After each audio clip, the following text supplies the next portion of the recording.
صلى عليك الرحمن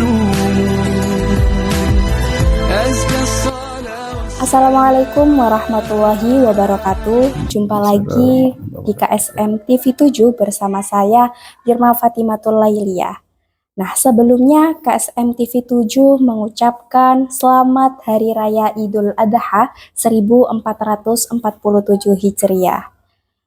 Nah, sahabat KSM, pada pertemuan yang spesial kali ini kita akan membahas dan belajar bersama tentang kisah yang luar biasa di balik penyembelihan hewan kurban, di mana Nabi Ibrahim alaihissalam yang kala itu bermimpi dapat perintah dari Allah Subhanahu wa taala untuk menyembelih anaknya, yaitu yang bernama Nabi Ismail alaihissalam. Nah, untuk lebih jelasnya kajian di sore hari ini, KSM TV 7 sudah menghadirkan narasumber yang sangat luar biasa dan sangat kompeten di bidangnya. Beliau siapa? Beliau adalah Bapak Ustadz Mahbub Junaidi, Magister Teologi Islam. Beliau adalah salah satu dosen di Unisda Lamongan dan beliau saat ini juga jabatan sebagai Wakil Rektor Bidang Kemahasiswaan Alumni Syiar Keislaman Aswajah An-Nahdiyah di Universitas Islam Darul Ulum Lamongan. Baik, kita sapa terlebih dahulu. Selamat sore Ustadz. Sore. Gimana kabarnya? Alhamdulillah, baik. Alhamdulillah, semoga sehat selalu ya Ustadz. Amin. Nah, baik sahabat KSM TV, kalau kita mendengar Idul Adha, pasti yang terbayang itu hewan kurban, pembagian daging, suasana masjid yang ramai dan kumpul bersama keluarga. Tapi ternyata di balik itu semua ada kisah yang luar biasa yang penuh pelajar hidup.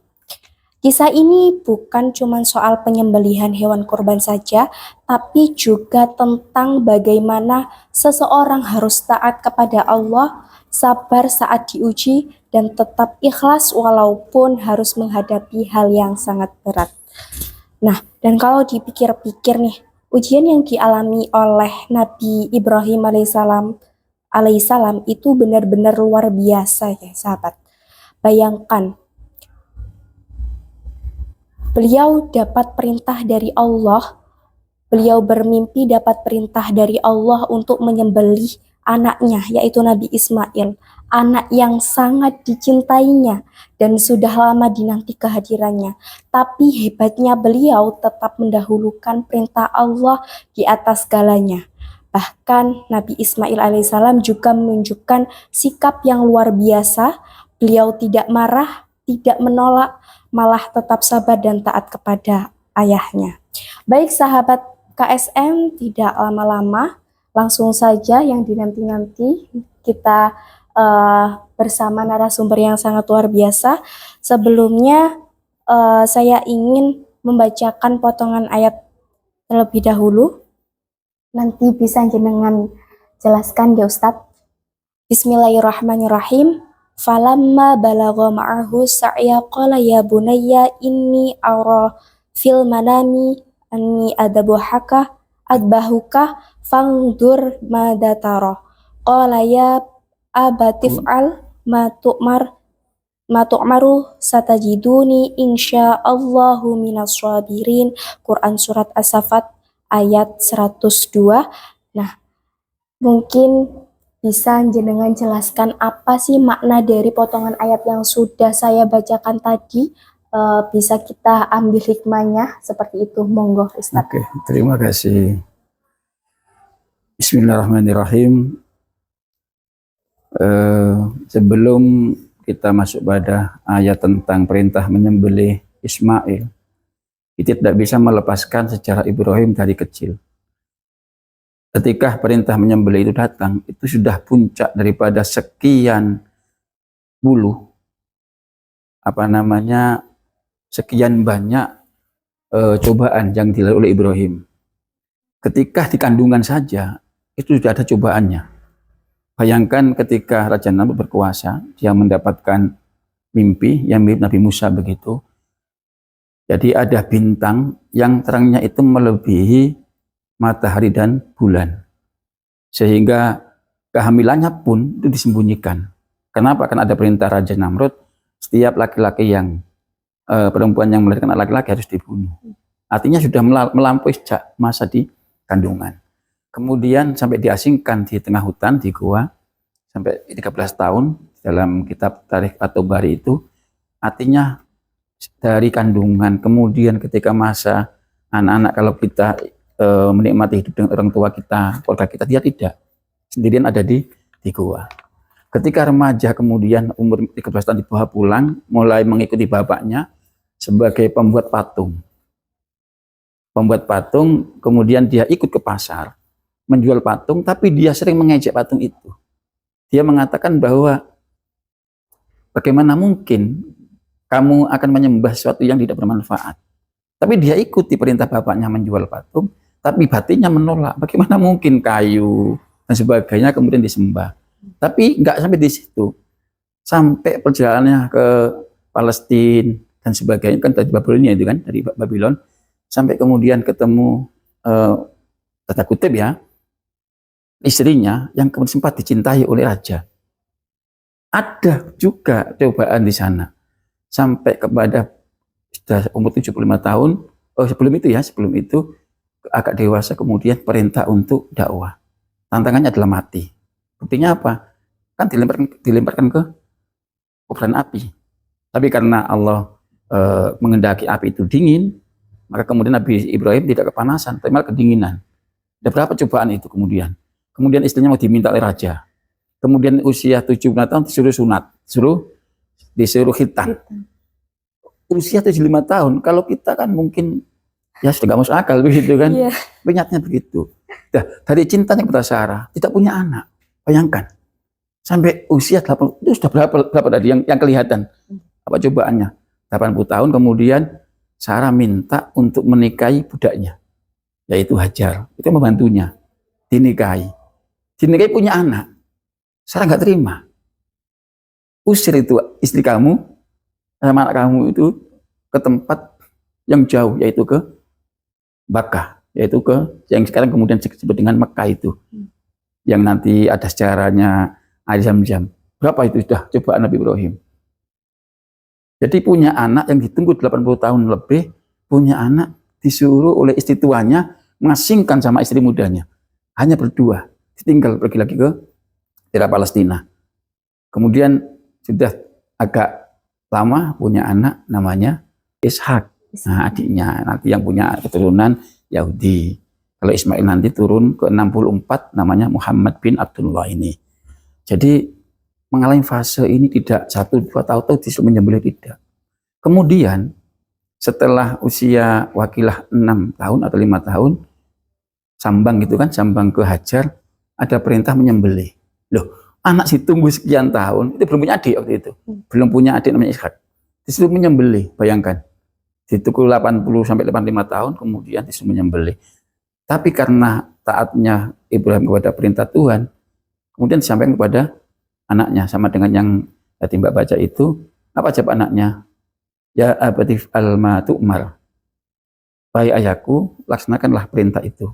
Itu kalau anak sekarang mungkin ya tidak begitu. Tapi nyatanya kepatuhannya Ibrahim itu kemudian diikuti oleh anaknya.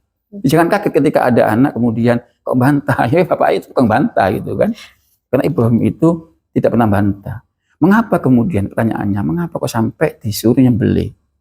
Itu kan gini, Nabi Ibrahim itu tidak pernah makan sore ya, makan siang itu kecuali mengajak tamu. Tiap hari dia nyembelih entah kambing, entah sapi, selalu mengundang orang untuk makan bersama-sama. Kemudian ada orang begini, Ibrahim, kon kok nyembelih sapi, ngejak wong mangan gitu kan? Itu waktu dia belum punya anak. Apa yang dikatakan Ibrahim? Jangankan sapi, kalau aku punya anak, Allah memerintahkan untuk nyembelih, tak sembelih. Nah, itu ucapan Ibrahim ketika belum punya anak. Maka ditagihlah oleh Tuhan ketika usia anaknya 5 atau 6 tahun itu. Jadi itu ada ucapan yang terdahulu yang ditulis oleh Ibrahim. Seolah-olah hidupku ini semua untuk perintah Tuhan. Jangankan sapi, kambing, unta.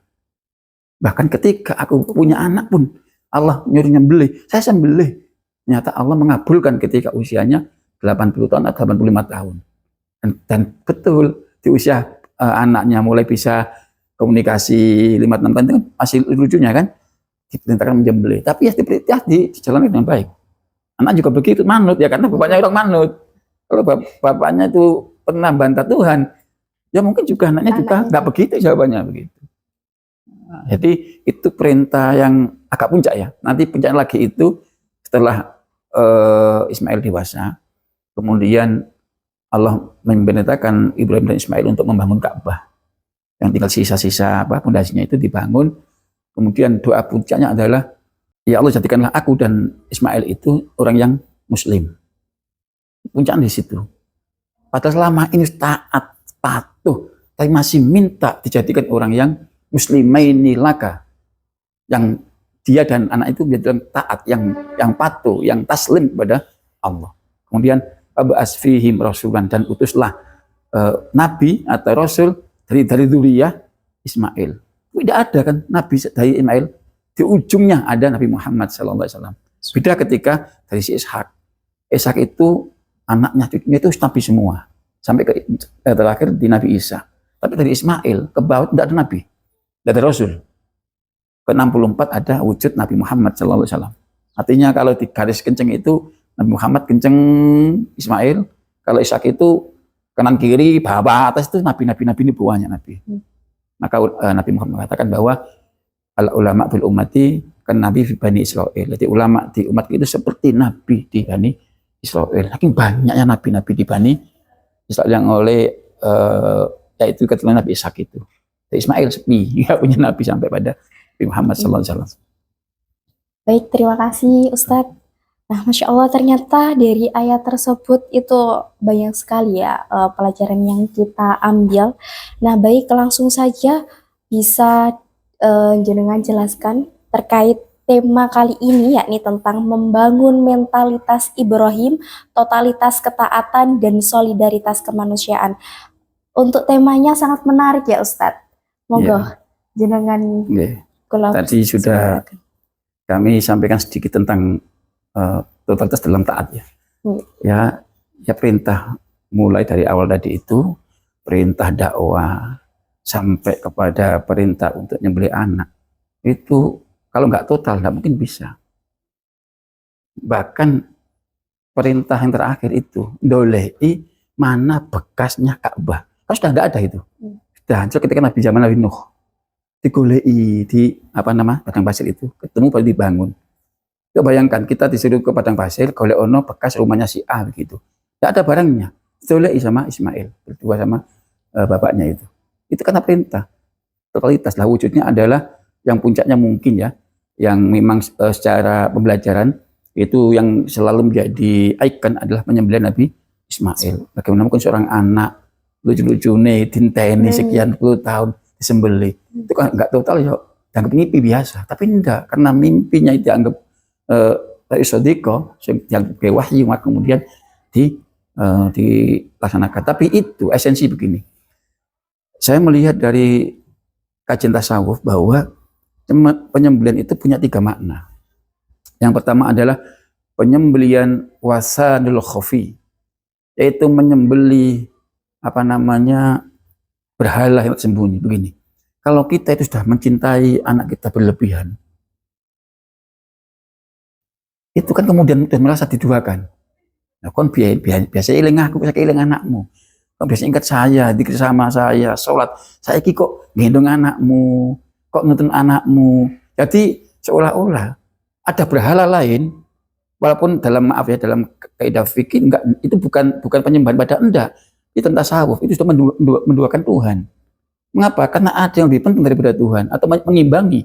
Ketika hari asar dulu, maaf ya, jangan tahu apakah dulu ada asar apa ada zuhur. Yang ketika mau sholat, mungkin waktu belum punya anak begitu gampang langsung ibadah. Ketika punya anak agak berbeda. Itu namanya menduakan Tuhan. Maka kemudian menyembelih itu dalam kisah dikatakan sebagai penyembelihan wasanul khofi, yaitu menyembelih berhala yang tersembunyi dalam hati Ibrahim. Yaitu wujudnya adalah kecintaan kepada anaknya.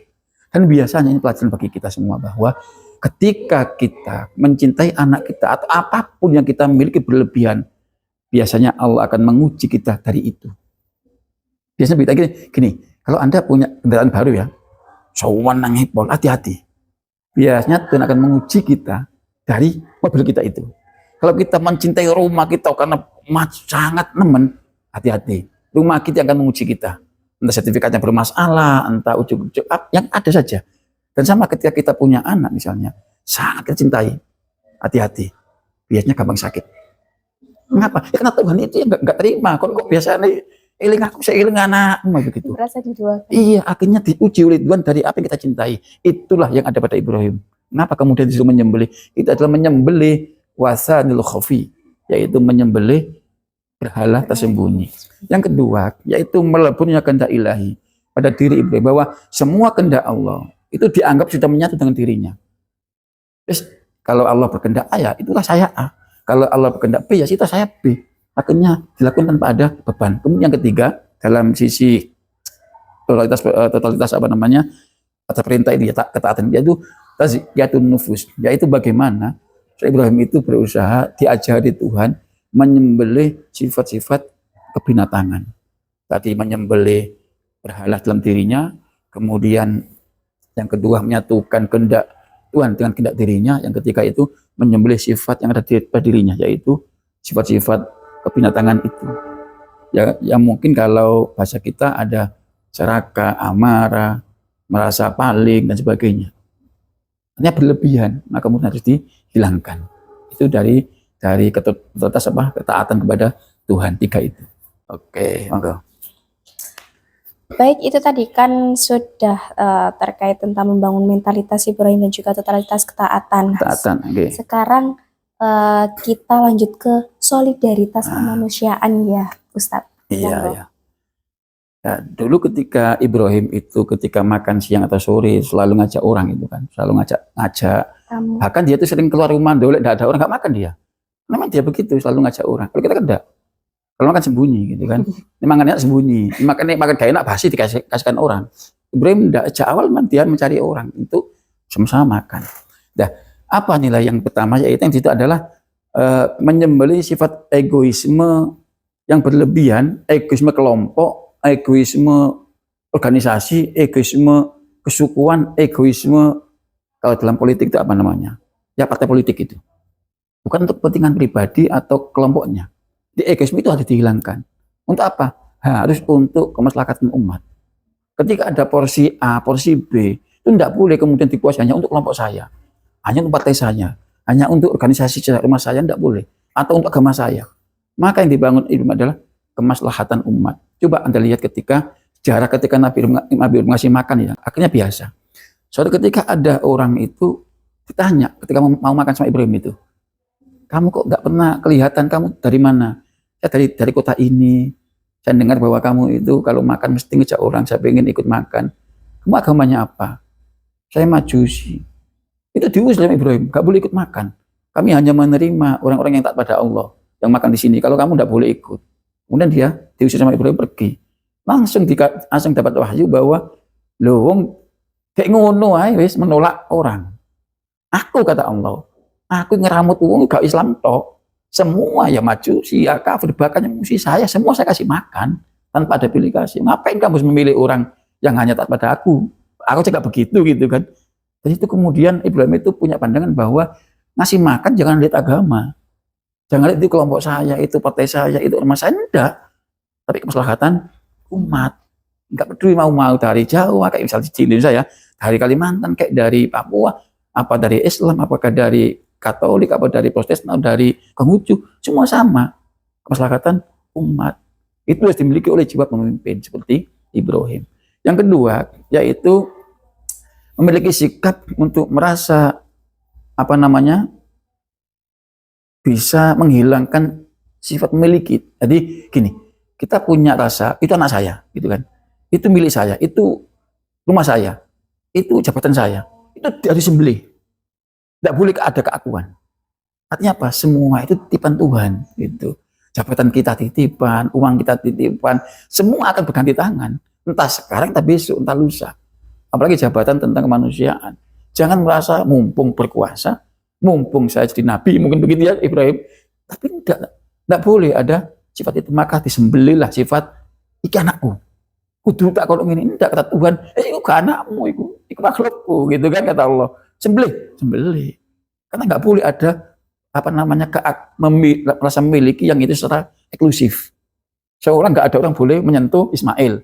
Nggak boleh ada orang kemudian mungkin ya mampir ke Ismail nanti dulinan. Seolah-olah begitu, nggak boleh disentuh. Nah itu egoisme itu rasa memiliki yang eksklusif nggak boleh, maka disembelih. Ini untuk apa? Ya karena itu pasti akan merugikan kemanusiaan. Kalau pertama sudah, kemudian kita menyembelih egoisme kelompok, yang kedua kita harus menyembelih sifat memiliki yang eksklusif, seolah milik sendiri, ya tetap tujuannya untuk maslahatan umat. Yang ketiga, yaitu kita harus secara radikal ini merubah transformasi yang sifatnya hewani menjadi manusiawi. Apa itu sifat hewani? Ya semua tadi itu. Coba, yang digunakan oleh hewan itu apa sih? Kekuatan. Iya kan? Tanpa ada logis apa tidak, yang penting kuat, menang. Maka ada istilah hukum rimba. Itu tidak boleh.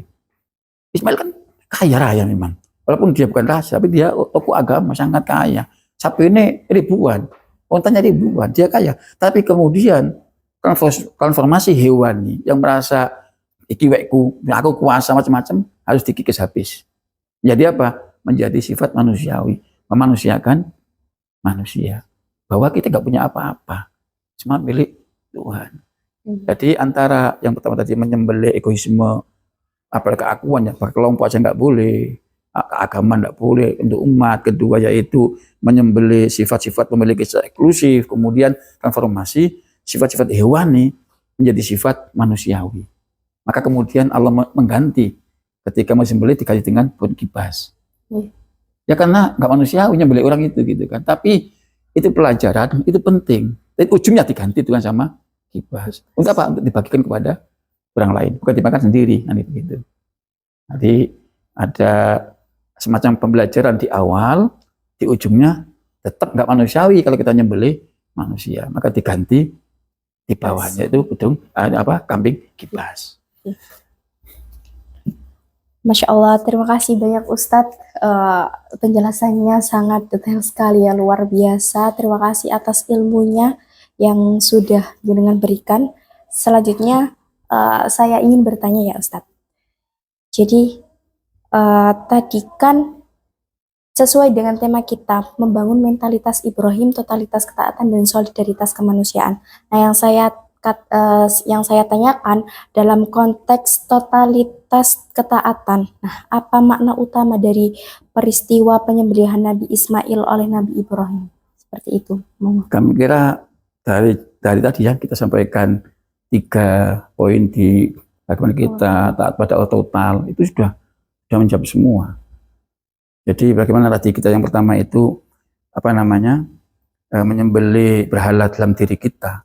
Apa sih? Kalau kita masih punya sifat aku dan sebagainya, pasti tidak akan maslahah pada umat. Maka kemudian diperintahkan oleh Tuhan menyembelih berhala itu. Memang mengapa berhala sebutannya? Selama ini kita menyebut sedang kita sembah selain Allah adalah berhala memang. Tapi memang itu bahasa tasawuf bahwa apapun yang dalam diri kita atau dalam milik kita yang kemudian itu seolah-olah dalam kutip ya menduakan Tuhan, itu berhala juga. Mungkin kalau sekarang ya uang gitu kan, lali sembahyang, lali gitu, lupa sholat, lupa demi uang, itu sama saja, itu berhala juga. Cuma dalam Ibrahim itu kasusnya adalah anaknya. Ngapa dia kaya, punya jamaah, cuma nggak punya anak gitu kan. Sekian tahun kemudian cintanya sangat luar biasa. Mungkin kita juga melihat, anak ini kok malah berubah, gara-gara punya Ismail kemudian coba aja perintahkan nyembelih. Akhirnya taat juga, total. Yang kedua dan ketiga sama. Jadi kita juga demikian, yaitu menyatukan kehendak diri dengan kehendak Tuhan, kemudian membunuh sifat-sifat kebinatangan pada dirinya yang suka membedakan orang lain, bedakan agama, bedakan dan lain, tidak boleh. Baik. Nah, selanjutnya gini, bagaimana ya implementasi solidaritas kemanusiaan di dalam kehidupan bermasyarakat saat ini? Iya. Monggo. Jadi tadi dalam ketaatannya, kalau kita sudah bisa melakukan ketiganya, kita masuk kepada ranah bagaimana kepada masyarakat. Coba kita bayangkan, kalau kita secara ini pribadi ya, apalagi Ibrahim itu seorang tokoh agama, mungkin dia bukan raja ya, tapi tokoh agama. Kalau dia masih punya sifat egoisme pribadi atau egoisme kelompok, bagaimana mungkin dia layak menjadi pimpinan? Karena dia sektoral. Dia nggak mikir, kamu nggak sama dengan saya, ngapain udah sih? Akhirnya nggak masalah. Karena untuk masalah itu kemudian disuruh untuk menghilangkan, menyembelih egoisme sektoral, yaitu egoisme pribadi, egoisme kelompok, egoisme organisasi, bahkan egoisme agama. Maka tadi kami sampaikan yang sempat terlewat bahwa Ibrahim itu ketika ada orang minta makan, sempat ditanya agamanya, kemudian diusir karena tidak sama agamanya, sama Tuhan langsung dimarahi. Artinya apa? Itu belajar bahwa tidak boleh kamu itu suka gitu. Kamu umat tidak boleh beda-bedakan agama, apalagi hanya beda organisasi gitu kan. Kamu dulu dukung apa, kamu dukung apa gitu. Wah, tidak boleh, ini agama saja nggak boleh, apalagi yang sekedar ormas misalnya begitu. Gimana masalahnya kalau kemudian semua orang itu egoisme sentris? Katakanlah begini, misalnya partai politik sekarang menguasai parlemen, dipimpin oleh si A. Kalau dia masih seperti itu, belum disembelih itu egoisme, maka nggak akan maslahat umat ini. Mengapa? Dia hanya akan memberikan kue-kue pembangunan, kue-kue makmur kepada kelompoknya, kepada pendukungnya. Sehingga dukung, ngapain? Itu kan nggak maslahat. Tapi kalau sudah bisa membunuh itu, maka yang ada adalah ainur rahmah. Melihat umat itu dengan pandangan kasih sayang. Semua adalah sama. Semua umat saya, semua anak saya. Seperti itu. Sehingga apa? Kue pembangunan akan dibagi rata, tanpa membedakan ini dulu pendukung saya, ini dulu pendukung sana, tidak ada, semua sama. Nah itu. Jadi kuenya jadi dinikmati oleh semua anak bangsa. Kalau bahasa sekarang begitu. Gitu. Baik sahabat KSM TV 7, tadi pertanyaannya sudah terjawab yang sangat luar biasa ya Pak. Sahabat KSM TV 7, dari penjelasan tadi kita jadi semakin paham bahwa kisah Nabi Ibrahim alaihissalam bukan hanya cerita sejarah saja, akan tetapi juga penuh pelajaran yang dapat kita ambil ya, yakni baik tentang ketaatan, pengorbanan, kesabaran, dan juga kepedulian terhadap sesama. Nah, sebelum saya tutup, mungkin dari jenengan ada closing statement? Monggo. Jadi kita bisa mengambil dari tema kita, yaitu kita total ketika taat pada Tuhan, yaitu bagaimana kita memasukkan, menyatukan, memfanakan keinginan itu sama dengan keinginan Tuhan. Kalau Tuhan tidak ingin, ya jangan dilakukan. Kalau Tuhan ingin kita taat, sholat misalnya, zakat, ya kita lakukan karena menyatukan. Yaitu tidak ada lagi egoisme pribadi. Untuk kemaslahatan tadi kami sampaikan sudah poin yang utama, yaitu bagaimana kita menghilangkan ego pribadi, ego sektoral, ego ormas dan sebagainya. Kalau kita kemudian bisa menghilangkan sikap memiliki eksklusif, wah mumpung berkuasa, mumpung punya jabatan, mumpung ini, kemudian ini sama saja. Itu koyok-koyok miliknya sendiri. Mumpung aku berkuasa, mumpung aku jabat, mumpung aku begini. Akhirnya apa? Gak peduli dengan masukan si A, si B. Ngapain sih masukan? Mereka gak dukung saya. Kan gak dukung saya. Akhirnya begitu. Tapi kalau tadi lagi kemudian kita bisa menyatukan, maka kita menyatukan keduanya itu, sehingga kita memandang sebagai ulama kayak Ibrahim, mungkin sebagai orang yang berkuasa dalam tatanan politik dan negara, kita memandang umat adalah dengan pandangan kasih sayang, yaitu ainur rahmah. Bukan kemudian hanya marah-marah, enggak. Tapi ketika ada kritik ya ditanggapi dengan baik. Ketika ada masukan ya ditampung. Tidak kemudian pokoknya begini. Enggak begitu. Itu kalau begitu masih belum bisa menghilangkan egoisme eksklusif. Itu milik saya. Aku sing jadi presiden, aku sing jadi rojo, ngapain kamu urus-urus? Akhirnya kan tetap aja, nggak ada perubahan. Tapi yang kita ingin adalah kita pelajari dari kejadian sejarah Ibrahim ini adalah untuk itu, yaitu untuk taatnya kita total, kemudian bagaimana itu bermanfaat secara sosial, bahwa ada nilai yang bisa kita ambil, kita pelajari, bahkan kita sampaikan, kita tularkan bahwa ini loh Ibrahim itu. Apa ya, itu tidak pernah merasa memiliki secara eksklusif, baik itu dirinya sendiri ataupun jabatannya. Sehingga apa? Yang dipandang adalah semua umatnya adalah anaknya, semua adalah sama. semua temannya semua adalah golongannya, tidak peduli dia itu non muslim atau dan sebagainya. Dan terakhir ya, jadi pesan untuk kita semua bahwa penyembelian Nabi Ismail dan sejarah itu tidak terjadi ujuk-ujuk. Ada proses dari awal. Jadi dalam bahasa kita, bahasa agama itu ujian ya, cobaan dari 1, 2, 3. Kemudian Ibrahim pernah mengatakan jangankan sapi atau unta. Kalau aku punya anak laki-laki, Allah nyuruh nyembelih, tak sembelih. Maka hati-hati kalau kita ngomong. Iya. Nanti kita ke Tuhan, kita kemudian kena. Jangan kena anak saya. Oh, punya anakku tak gini. Hati-hati, nanti Tuhan akan meminta. Kita lupa dengan omongan kita itu. Pasti itu ada benang merahnya. Ditagihlah. Nah, ketika penagihan itu tidak ada diskon, itu kan lakukan aja. Artinya dia terpaksa melakukan.